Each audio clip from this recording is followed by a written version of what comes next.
আবার তোমাদের সামনে একটা রেসিপি নিয়ে চলে আসলাম।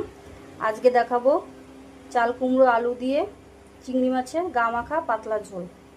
এদিকে দেখো গোটা গোটা করে আলু আর গোটা গোটা করে চাল কুমড়ো কেটে ধুয়ে রেডি করে রেখেছি। এদিকে চিংড়ি মাছগুলো ধুয়ে বেছে কুটে রেখেছি রেডি করে। এদিকে আমার কড়াইটা গরম হয়ে গেছে, এবার সরষের তেল দিয়ে দিলাম কড়াইতে। তেলটা গরম হয়ে গেছে, এবার আলুগুলো ভেজে নেব। আলুগুলো কড়াইতে দিয়ে দিয়েছি, এবার লাল লাল করে ভেজে নেবো আলুগুলো ভাজা গেছে, এবার আমি তুলে নেবো।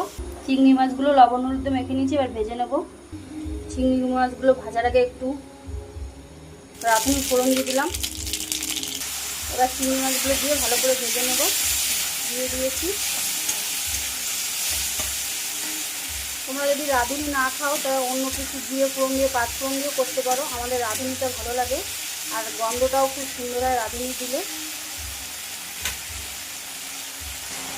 এবার আমি চেরা কাঁচা লঙ্কা আর একটু টমেটো কিছু দিয়ে দিলাম আর চাল কুমড়োগুলো এবার দিয়ে দিচ্ছি। আমি আমার মতো করে রান্না তোমাদের দেখাচ্ছি, তোমরা অন্যভাবেও করতে পারো।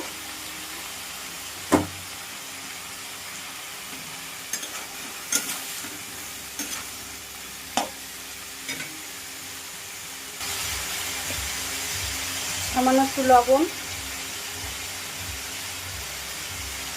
একটু হলুদ গুঁড়ো, একটু জিরের গুঁড়ো দিয়ে দিলাম। ভালো করে কষে নেব।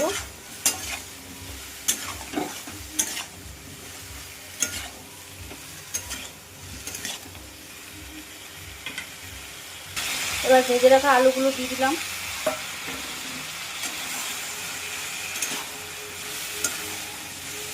ভালো করে কষিয়ে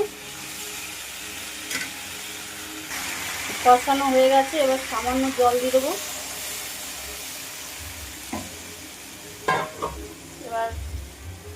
এবার মিনিট 10 ঢাকনা দিয়ে ঢেকে দেবো। 10 মিনিট হয়ে গেছে, এবার ঢাকনাটা উঠিয়ে নিলাম। দেখো আমার চাল কুমড়ো দিয়ে চিংড়ি মাছটা হয়ে গেছে। এবার একটু ধনে পাতা কুচি দিয়ে নামিয়ে দেবো। আমার ভিডিওটা যদি তোমাদের ভালো লাগে রান্নার রেসিপি, তাহলে তোমরা একটু লাইক কমেন্ট করে সাবস্ক্রাইব করে আমার পাশে থেকো।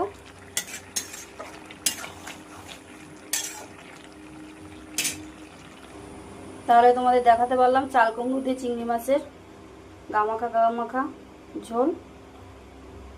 আজকের রেসিপি এই পর্যন্ত। আবার কালকে তোমাদের সামনে কোনো রেসিপি নিয়ে আবার